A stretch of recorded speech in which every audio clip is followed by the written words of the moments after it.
बुरी बला है। सब लोगों ने अक्सर सुन रखा होगा, लेकिन कुछ लोग हैं जो कभी मानते ही नहीं। ऐसे ही एक नगर में एक सेठ रहा करते थे। लोग सेठ को कहा करते थे ये लोभियों के महाराज। वो इतना लोभी था कि खाने पीने का तो बहुत शौकीन था, लेकिन खाने की चीज बीवी को ना मिले और बच्चों को ना मिले, इतना वो लोभ करता था, क्योंकि ये सब करने में खर्च ज्यादा हो जाएगा।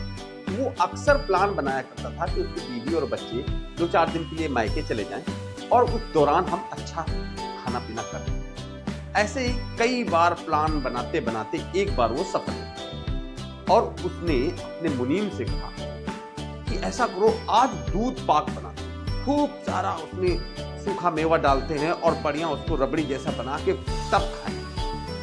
ठीक है, मुनीम ने सारी व्यवस्थाएं करी और रात में बनाना शुरू किया। जब दूध पाक बन गया तो अब सेठ के दिमाग में फिर से आया कि हमने बीवी और बच्चों को तो भेज दिया, लेकिन अब ये मुनीम मेरे साथ में है, अब इसको तो खिलाने पड़ेगा। अब उसने फिर देखा, जब दूध पाक बन गया तो उसने कहा कि देखो भाई, ये दूध पाक तो एक आदमी भर के लिए है, अब इसमें अगर 2 लोग खाएंगे तो दोनों का पेट नहीं भरेगा। तो मुनीम ने कहा, सेठ जी आप खा लीजिए, मैं अपना दूसरा खाना रोटी सब्जी चावल जो भी है मैं वो खा लूंगा। तो सेठ ने कहा, नहीं, ऐसे तो नहीं बनेगा, बात बराबर की होनी चाहिए। अगर मैंने खा लिया तो मेरा दिल कहेगा कि नहीं, मैं तुम्हारे साथ अन्याय कर रहा हूं, इसलिए ऐसा नहीं बनेगा। लेकिन बड़े बुजुर्ग कह के गए हैं कि अगर रात में दूध पाक बना के रख दिया जाए ठंडा करने के लिए और सुबह खाया जाए तो उसका मजा बढ़ जाता। लेकिन एक शर्त और रहेगी कि रात में जिसको अच्छा स्वप्न आएगा वही दूध पाक खाए। तो मुनीम ने कहा, आप क्यों परेशान हो रहे हैं सेठ जी, आप खा लीजिए, मैं सपना पता नहीं मुझे आएगा अच्छा कि नहीं आएगा, आप ऐसा करो आप खा लो। लेकिन सेठ नहीं माना, उसने कहा नहीं, अब तय तो सपने से ही होगा कि कौन खाएगा। तो अब भाई मुनीम था, उसको बात तो माननी थी। अब दोनों सोने चले गए। आज जब सो के सुबह जागे तो सेठ ने, अब सेठ को अच्छा सपना बताना, तो सेठ ने कहा, पता है मुझे क्या हुआ, रात में सपने में देवदूत आए और उन लोगों ने कहा तुम्हें इंद्र भगवान ने बुलाया, क्योंकि उसको तो टॉप क्लास का सपना बताना था जो मुनीम सोच भी ना सके। तो कहा, देवदूतों ने मुझसे कहा कि इंद्र भगवान ने तुम्हें बुलाया। मैंने मना किया, मैं नहीं जाऊंगा, लेकिन वो लोग जबरदस्ती कर ले गए मुझको। और जब मैं वहां पहुंचा तो रास्ते में जहां जहां कुछ गंदगी थी तो वो जो वहां की अप्सराएं थी उनके पल्लू से वो धूल साफ कराई गई।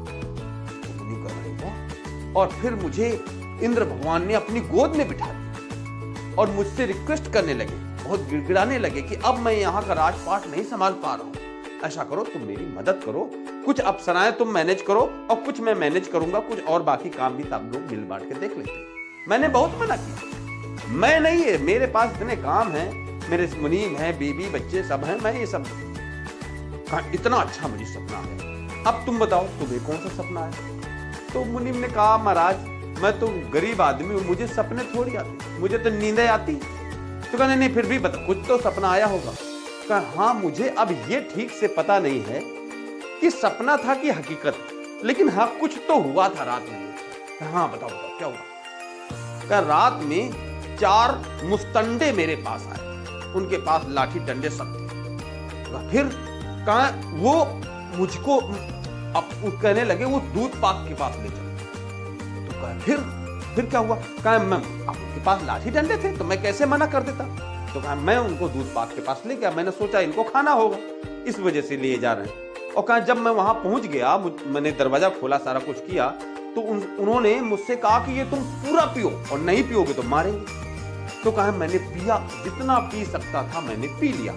तो कहा, फिर तुमने मुझे जगाया क्यों नहीं। कहा, मैं जगाता आपको, लेकिन आप तो इंद्र भगवान की गोद में थे, तो आप तो उतर ही नहीं रहे थे वहां से, आप जाग ही नहीं रहे थे। तो कहा, फिर तो कहा, अरे ये तो सब गड़बड़ हो गया। तो कहा, अब मैं क्या करता, मेरे पास तो दूसरा विकल्प, मैं तो चाह रहा था कि आप ही जीते और आपके जैसा सपना मेरा तो आया नहीं, मेरे सपने में तो लट्ठे लेके आ गए थे, अब मैं ये ना करता तो आप।